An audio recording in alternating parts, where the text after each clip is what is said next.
Bom dia, doutor Guido, doutor Daniel. Vamos dar, então, continuidade às nossas sessões de cabeça e pescoço. Eu sou Mariana, eu sou R1 de Radiologia do São Carlos, e hoje a nossa sessão vai ser sobre anatomia e as variantes anatômicas dos seios paranasais.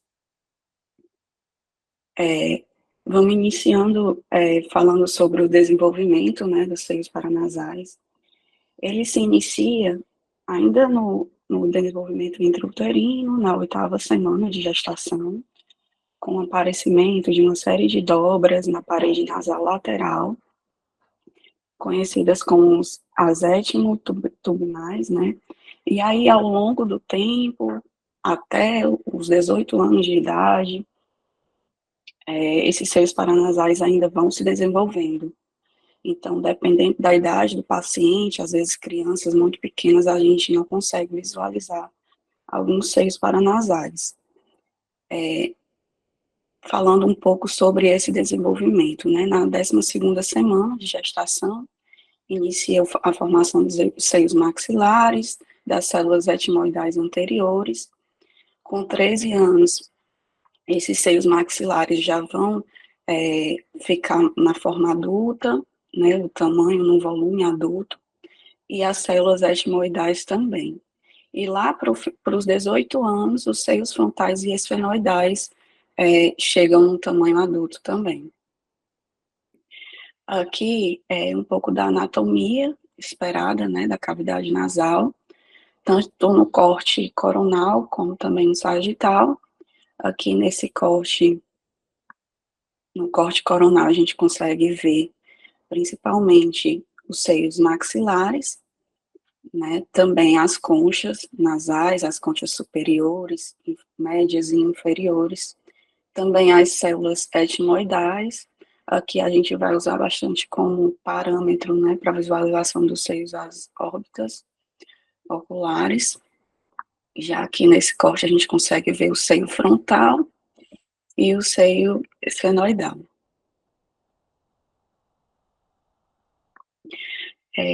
Já foi bastante usado, né, a radiografia convencional no estudo dos seios paranasais. Hoje, a gente acaba usando mais a tomografia, a ressonância magnética, são atualmente os métodos de escolha na maioria das investigações.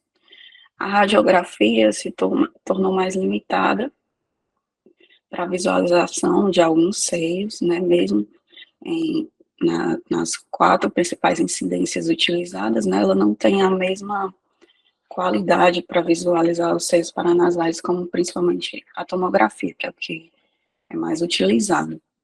A radiografia hoje é mais utilizada nos pronto-atendimentos, na doença inflamatória e na avaliação do calvo em crianças. Existem 4 incidências principais, né, que é a de Walters, ou nasomento, ou oxitometoniana, a de Caldwell, que é frontonaso, em perfil e Hicks, sendo que as mais utilizadas são Caldwell e Walters em crianças, e para crianças menores, abaixo da idade escolar, se utiliza mais as incidências de Walters e em perfil. E aqui vamos falar um pouquinho só sobre cada incidência, né? A de Walters, ela usa como parâmetro, né, essa linha tragocantal, né, que vai da linha da região medial dos olhos, passando pela porção medial do lobo da orelha. Né, esse ângulo tem que formar 37 graus com um raio central, que é perpendicular. Aqui a placa, certo? A boca aberta, ela ajuda na visualização. A gente fala que a radiografia está com uma boa qualidade quando se consegue visualizar assim, o teto do mastoide coincide com o limite inferior dos maxilares. Então, a boca aberta facilita, e quando a gente consegue ver essa linha formada, a gente vê que a radiografia está com uma boa qualidade. Os seios frontais e maxilares, e contorno das órbitas são melhores visualizados nessa incidência. Já na incidência de Caldwell, que é a frontonaso, o paciente fica nessa posição em relação à placa do raio-x e se forma um ângulo de 23 graus em relação à incidência do raio central. A gente fala que está com uma boa qualidade quando essas linhas do teto dos mastoides passam entre os limites posterior e anterior dos assoalhos orbitais. É importante essa incidência para visualizar os seios frontais e etimoidais, as cavidades nasais, órbitas e estruturas ósseas da linha média. A incidência em perfil, a gente posiciona o paciente nesse plano sagital, paralelo ao filme, e permite a visão das fossas pterigopalatinas, palato duro, cela turca, rinofaringe e os seios maxilares e frontais. E a menos utilizada, que é essa incidência de Hitz, ela hoje deixou bastante de ser utilizada, porque nesse mesmo plano a gente consegue ver melhor as estruturas com a tomografia. A posição do paciente é em que a linha tragocantal fica paralela ao filme, gerando uma imagem axial, né? Então, é uma imagem que a gente consegue ver melhor pela tomografia. Ela permite identificar as paredes laterais das órbitas, paredes laterais dos seios maxilares, lâminas lateral e medial dos processos pterigoides e os seios esfenoidais. Agora, iniciando mais a parte da fisiologia, né? A gente é conhecido que o epitélio colunar pseudoestratificado é o que acoberta esses seios paranasais e também é o mesmo que faz parte da cavidade nasal. É formado por cílios que conduzem o muco produzido nas cavidades em direção aos eixos principais de drenagem. É importante, né, os seios paranasais, tanto para o fluxo de ar, como é importante, toda a aerodinâmica faz parte também para a região olfatória, né, o olfato. Sobre a respiração, é importante a gente saber que ocorre um ciclo nasal. Né? O ciclo nasal é que a cada 24 horas, né, fica alternando. Na verdade, entre 30 a 4 horas, uma concha nasal fica mais hipertrofiada do que a outra. A gente consegue ver aqui na imagem, né? Há um momento do dia que uma concha fica mais hipertrofiada do que a outra. É importante, nós como radiologistas sabemos disso, para que a gente não dê uma assimetria, né, de concha nasal, quando na verdade isso é um fator fisiológico. Os seios paranasais, eles são todos impares, bilaterais, e cada seio possui o seu ósseo de drenagem para a cavidade nasal ipsilateral. Os seios frontais, células etimoidais anteriores e os seios maxilares drenam para o meato nasal médio. E as células etimoidais posteriores e seios fenoidais drenam para o meato nasal superior. E aqui é um pouco da ordem em que esses seios são formados, né? Os seios etimoidais, seios maxilares, seios frontais e os seios esfenoidais. Outra foto para que a gente possa situar, né, os seios. Aqui em laranja a gente vê os seios maxilares em pares, os seios frontais em rosa, superiores aos olhos e dentro do osso frontal. Os seios etimoidais, que são várias células de ar dentro do osso etimoide, que fica em verde na imagem. E os seios esfenoidais, que são localizados dentro do corpo do osso esfenoidal. Então, as principais funções dos seios paranasais é diminuir o peso relativo do crânio, aumentar a ressonância da voz, amortecer contra traumas faciais e umidificar e aquecer o ar inspirado. Vamos começar falando um pouco sobre os seios maxilares. Os seios maxilares, ele é o maior seio paranasal, que tem um volume aproximado de 15 ml na fase adulta. Ele geralmente tem um formato piramidal, é uma cavidade pneumática localizada no osso maxilar. Nele, as artérias infraorbital e o nervo, que é ramo da divisão maxilar do nervo trigêmeo, atravessam sua parede superior e entram no sucro infraorbital. A parede, em relação aos seus limites, né, a parede anterior fica na superfície facial do osso maxilar. A parede posterior faz relação com a fossa pterigo-palatina. Na parede superior, o assoalho da órbita. Parede medial, a cavidade nasal, comunicada pelo ósteo.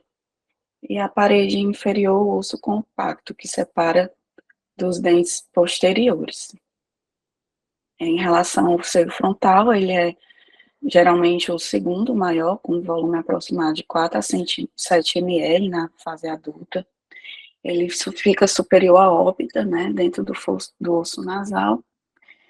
Nele contém o infundíbulo frontal, que é localizado no assoalho do seio frontal, e o recesso frontal, que é para onde é drenado o muco do seio frontal.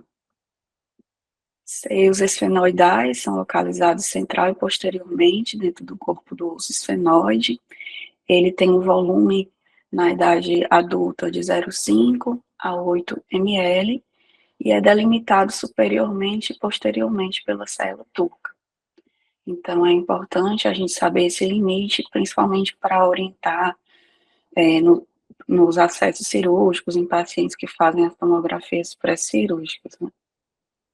Os seios etimoidais, eles são localizados entre os ossos e em cada lado do septo, um volume aproximado de 2 a 3 ml, e eles são formados por 5 a 15 células pareadas. Um pouco sobre o que constitui, né?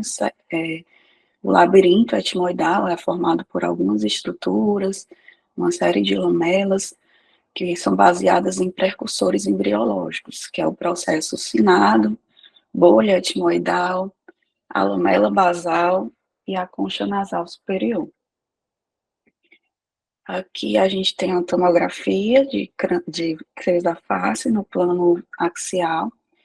Nesse plano a gente consegue visualizar o seio maxilar, o seio esfenoidal, a fossa pterigo-palatina, e a gente vê como o seio, principalmente o seio esfenoidal, ele é próximo aqui ao canal carotídeo.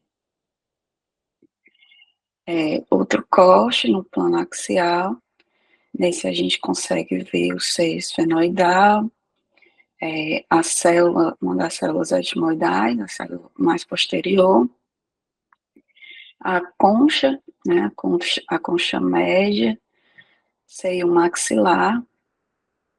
No corte coronal a gente já consegue visualizar melhor o seio frontal, a célula etimoidal anterior.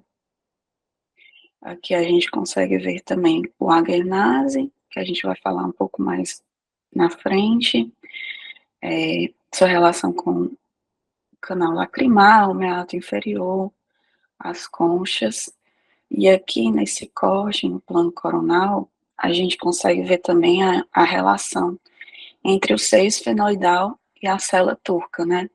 É importante essa relação para que, pois existem algumas alterações anatômicas, né, que podem facilitar iatrogenias durante o processo cirúrgico, principalmente nesses acessos esfenoidais. Vamos iniciar falando sobre as variações anatômicas. Elas são frequentes, apesar de serem geralmente achadas incidentais, geralmente elas não causam clínica, sintomas no paciente. Mas é importante nós, como radiologistas, sabermos para auxiliar na abordagem cirúrgica, principalmente, evitando iatrogenias, e determinam também algumas repercussões clínicas, né, alguns fatores causais. A gente pode encontrar também lesões nesses seios, que podem auxiliar no tratamento do paciente.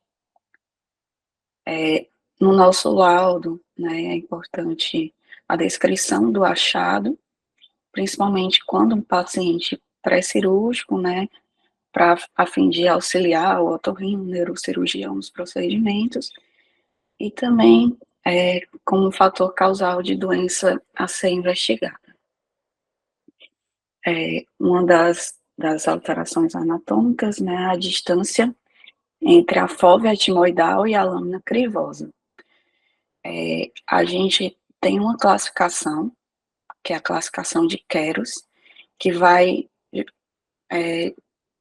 sinteticamente, né, resumindo, ele vai medir a distância, a altura entre o teto da etimoide e a lâmina crivosa. Quanto maior esse grau, maior o risco de lesão da fossa anterior do crânio durante o procedimento cirúrgico. Essa classificação de Querus, né, foi criada em 62, e aí é importante a gente saber que quanto maior o índice de Querus, maior o risco cirúrgico, sendo o tipo 2 dessa classificação o mais comum. Outra alteração anatômica é a bolha frontal. Ela é uma célula etimoidal anterior que se desenvolve para dentro do seio frontal. É também chamada célula de Boyer, né? São essas bolhas grandes que podem ser confundidas com o seio frontal e elas podem se estender anteriormente, lateralmente e posteriormente ao seio frontal. As células frontoetimoidais, ou células de Kahn, a gente consegue ver aqui nessa imagem número 2, são células acessórias na região frontoetimoidal e existe uma classificação de acordo com o número e a extensão para o seio frontal. Tipo 1 é a mais comum, é uma célula única, superior ao argenase e não se estende para o seio frontal. Essa da foto é o tipo 2, que são duas ou mais células superiores ao argenase, que pode ou não se estender para o seio frontal. Tipo 3 é uma única célula superior ao argenase que estende para o seio frontal. E a menos comum é a tipo 4, em que fica completamente contido no seio frontal. Outra alteração é a bolha etimoidal proeminente. Aqui a gente consegue visualizar na imagem a célula etimoidal anterior, que delimita cranialmente o infundíbulo etimoidal. A célula é muito aumentada e pode até dificultar a drenagem do seio etimoidal, podendo haver a repercussão clínica nesse sentido. Aqui a gente vê a pneumatização do argesnase. Aqui a gente consegue ver a célula do argesnase, a célula mais anterior do etimoide, junto ao osso lacrimal. Essa outra alteração anatômica, né, a pneumatização do argesnase, ela é uma célula mais anterior do etimoide, fica junto ao osso lacrimal. A gente consegue visualizar na imagem. Pela sua topografia ser um local comum de fixação anterior do processo sucinado e da concha média, ela é relativamente comum que exista uma expansão posterior dessa célula. Pode ocorrer por extensões do processo frontal e não por células etimoidais. Aqui a gente vê a célula de Halley, né, que é essa célula antimoidal anterior que se expande para baixo do assoalho da órbita, a gente consegue ver bem nessa imagem, no plano coronal e no plano sagital. Outra alteração anatômica é a célula etimoidal supraorbitária, A parte superior das órbitas pode ser pneumatizada pelo seio frontal ou por células etimoidais. A célula etimoidal se expande posteriormente ao seio frontal, na parede superior da órbita. Nesse plano a gente consegue visualizar bem essa extensão pela parede superior da órbita. O seio frontal, ele pode se estender posteriormente por dentro da lâmina, sendo denominado recesso supraorbitário da lâmina frontal. E é importante sabermos sobre essa alteração anatômica, pois pode determinar, inclusive, o acesso cirúrgico, evitando, assim, alguma lesão de estrutura importante, escolhendo o melhor acesso, sendo ele endonasal ou um acesso externo. Aqui é uma outra alteração, a concha média bolhosa. A gente consegue ver a região esquerda aqui nessa imagem. É uma célula etimoidal que pneumatiza a concha média. Ele é um achado frequente, mas na maioria das vezes não tem repercussão clínica. Quando as dimensões são aumentadas ou tem alterações na forma, é que pode haver alguma repercussão, como a dificuldade respiratória, obstrução, a drenagem do meato médio, causando a clínica do paciente. Né?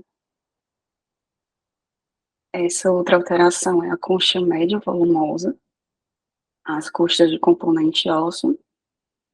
A gente consegue ver a concha média aqui mais volumosa e componente ósseo interno mais largo. A concha média é sempre grande, independente do ciclo nasal, né? Então, a gente viu anteriormente que há o ciclo nasal em que pode haver uma assimetria entre as conchas nasais.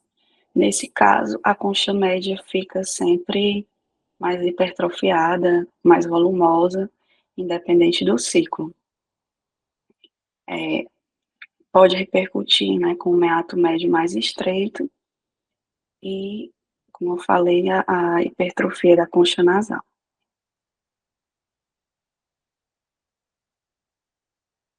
Aqui a gente vê a concha média paradoxal, que é uma curvatura invertida do corpo da concha média, de lateral para medial. A curvatura da face meatal da concha acompanha a curvatura do processo cinado, ficando a concavidade voltada para a face septal da concha, que a gente consegue visualizar aqui a concavidade voltada para o septo nasal. É uma alteração da concha média paradoxal, não uma alteração na curvatura. A concha nasal acessória são conchas extranumerárias que estão relacionadas com o etimoide e próximas à concha média. Tem a fixação numa célula etimoidal anterior ou no processo ensinado. Pode haver desvio contralateral do septo nasal devido a essa concha extranumerária. A pneumatização do processo ensinado, a gente consegue ver na imagem a seta apontando, certo? Ela tem origem no etimoide anterior e geralmente é uma expansão da célula aguernase. Pode ser uma causa de estreitamento do meato médio ou do infundíbulo etimoidal. Quando ela é pequena, ela geralmente não tem repercussão clínica, não causando obstrução do infundíbulo, né, prejudicando o escoamento do muco. A gente vê também o processo uncinado encurvado. Ele é usualmente uma apresentação vertical, levemente orientada cranialmente, no sentido medial, e na variação ele fica com a forma de gancho, né, no sentido medial e caudal. A pneumatização da crista Gale, ela já é uma alteração anatômica mais frequente. Na maioria das vezes ela surge a partir do seu frontal, como a gente consegue visualizar bem nessa foto.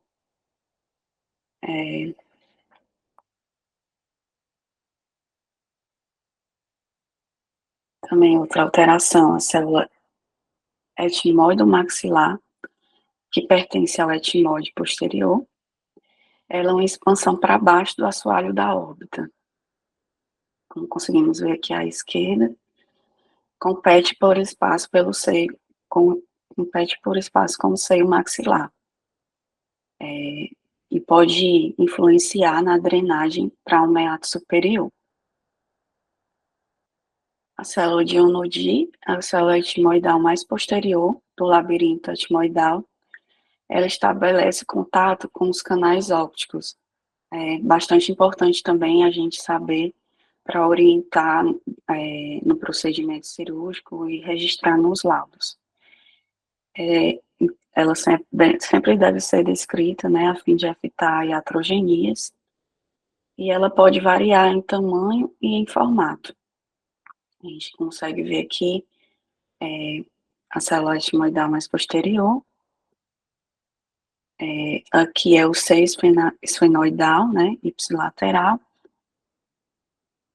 aqui na pontinha da seta, o ósseo de drenagem do seio esfenoidal e o recesso esfenoetimoidal aqui nessa seta. Existe também uma alteração no trajeto intraesfenoidal da artéria carótida interna. Geralmente o trajeto da carótida interna, ele vai passar por dentro do seio esfenoidal, né, nessa alteração, então fica mais vulnerável nas abordagens cirúrgicas. Então, acredito que seja também outra alteração importante para ser descrita. Existe também a expansão basilar do seio esfenoidal, que também aumenta o risco de fístula licórica e meningite nesses procedimentos.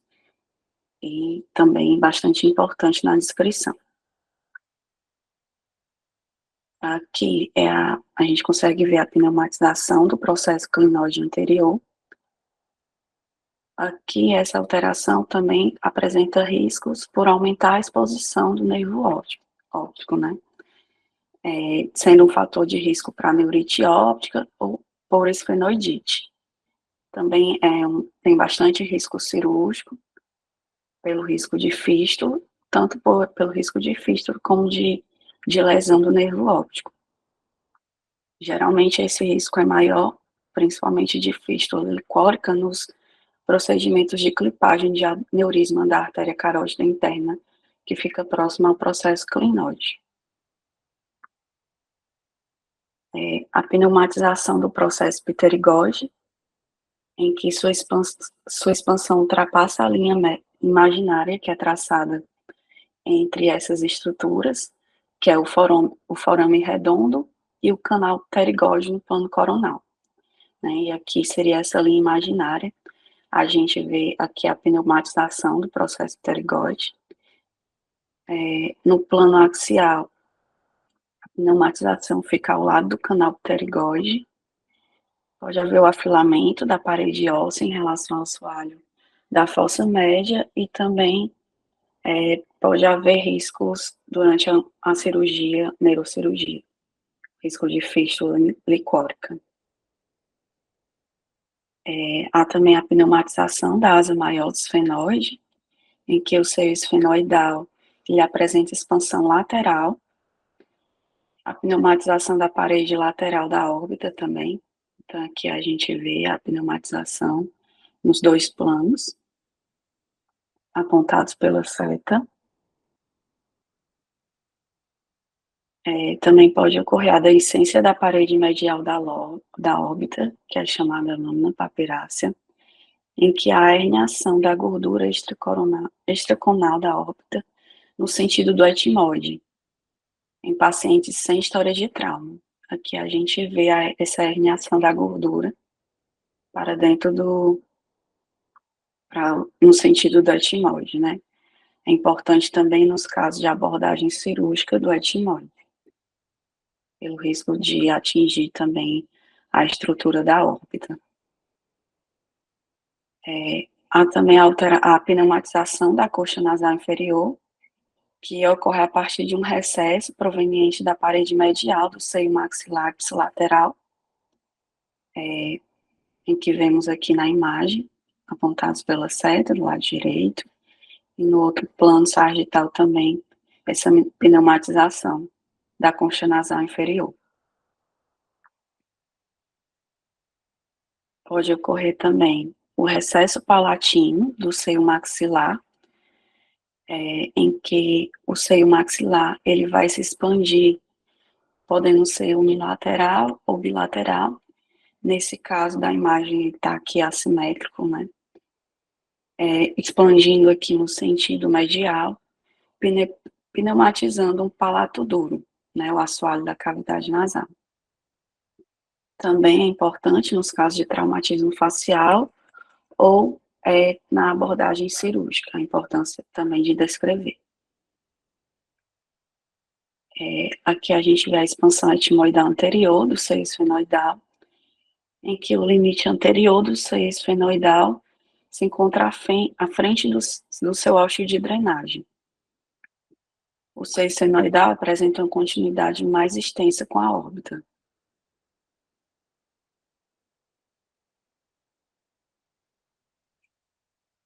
Outra alteração, essa já do septo nasal, em que a gente vê nessa imagem o septo nasal parcialmente pneumatizado, né, aqui no centro. Nesse caso, a pneumatização do septo posterior, em que o volume parcial do seio, alterando, né, o volume do seio esfenoidal.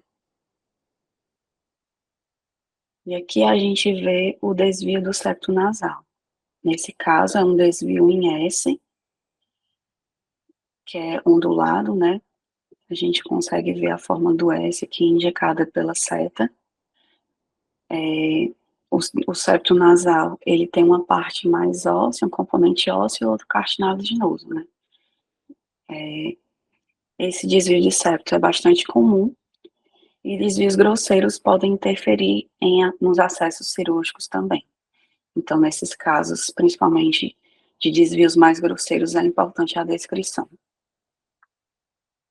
E aqui eu coloquei alguns casos para a gente treinar.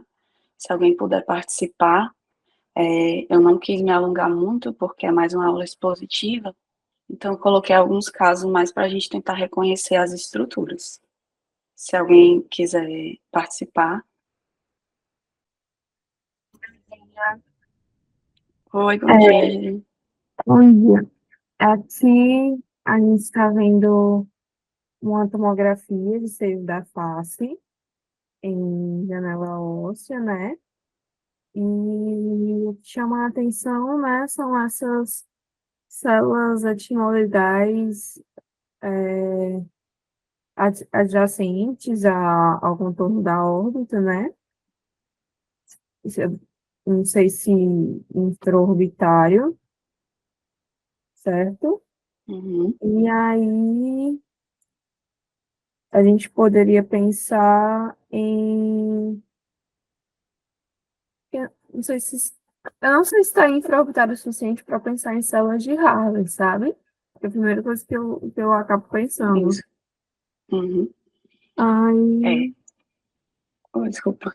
Não, pode falar. Eu acho que Pronto, eu vou me segurar aqui mesmo. pronto, ó. Aqui, no U, né, que está indicado aqui na foto, a gente consegue ver o processo ulcinado, né? E aí, a estrelinha estaria indicando a simetria da célula de Agenase, né, que fica aqui superiormente ao processo ulcinado. Então, nesse caso, seria uma assimetria dessa célula, que fica mais medial à órbita, né? Aqui também, se alguém puder reconhecer essa estrutura da estrelinha, qual seria essa alteração anatômica, se alguém puder participar. Eu Opa, acho que. Marina. Vai, Caio. Pronto. Tá bem, valeu, cara. Vamos lá.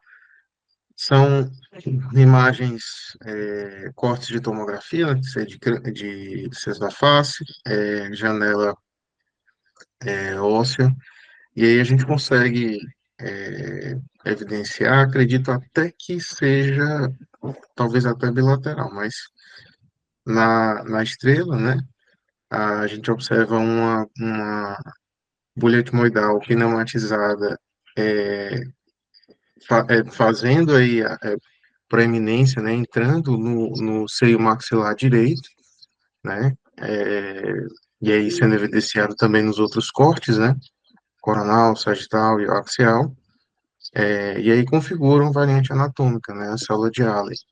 Não sei até se do outro lateral, do contralateral também tem. Eu acho que não, porque no primeiro corte ali coronal ele tá mas, enfim, pode ser que tenha, Isso. né? É isso mesmo que a gente consegue ver à Obrigado. direita, a célula de Allen, né, nos diferentes cortes aqui, é, na imagem D, né, a gente vê acometendo a parte inferior mais nitidamente da órbita, e também a gente consegue ver aqui nos outros planos. Seria isso, pessoal. Obrigada pela participação, Gi, Carol, Caio, e essas foram as referências que eu utilizei. Ok, Mariana, parabéns aí pela apresentação. Muito importante essa primeira aula aí, né? Porque é o nosso dia a dia, né? Isso. E é interessante que às vezes a gente vê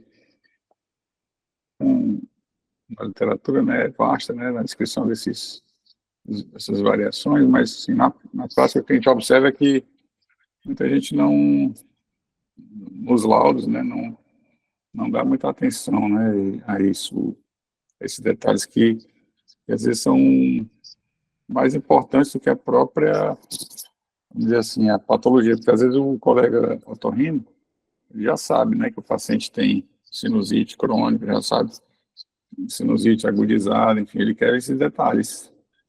E às vezes a gente vê nos laudos que fala da sinusite, mas assim, não dá os detalhes dessas variações anatômicas, né, que isso é importante para a cirurgia, né? Se tem célula etimoidal acessória, septo acessória, como é que está a fossa olfatória e todos esses detalhes aí, que você expôs aí bem detalhadamente. Outra Obrigada. situação também é de cirurgia de hipófise, né? Eles pedem seio da face e a doença não é seio da face, é pré-operatório da hipófise. Aí você tem que detalhar mais ainda, principalmente aquela região posterior, né? Pneumatização do seio esfenoidal, até onde vai a pneumatização do seio esfenoidal, você vai até a célula, o dorso da célula, terço anterior, e detalhes aí. Relação com o forame redondo, canal pterigoide, canal óptico, né? Então, sempre a gente tem que fazer esse esforço de, nos laudos, sempre colocar, dar uma atenção aí inicial a esses detalhes e depois falar da doença em si. Mas é isso, parabéns aí ao pessoal todo, você também. Obrigada, pessoal. Parabéns, Mariana, aí pela sua didática, aí, pela sua tranquilidade em dar aula. Bacana aí seu estilo, tá? Demonstra que você estudou, se preparou, certamente aprendeu bastante, né? Que eu acho que é isso que a gente quer de vocês. Sinto aí que estão se desenvolvendo aí enquanto radiologista em formação. Eu faço minhas palavras do Daniel, né? Então, especialmente naqueles pacientes que são candidatos à cirurgia endoscópica nasal, muita atenção essas variantes anatômicas que podem comprometer o planejamento dessas intervenções, especialmente aquelas próximas à base do crânio.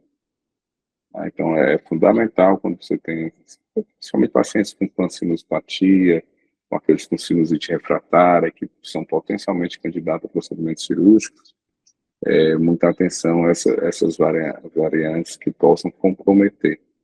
É verdade que, assim como a gente faz a analogia com a anatomia dos giros cerebrais, é difícil você ver um exame completamente normal, né? Você sempre vai ter um pouco de desvio de septo, um pouco de hipertrofia de corneto, sempre vai ter uma célula etimoidal em localização não usual, né, as variantes. Então, mas assim, eu acho que o ponto de atenção maior vai ser descrever e valorizar quando você já sabe, ou pelo menos quando você estiver diante de um paciente que é potencialmente candidato a esse procedimento. Tá? Então, parabéns aí pela participação de todo mundo e boa semana. Obrigado, doutor Daniel, doutor Guido. Obrigado, pessoal, pela participação.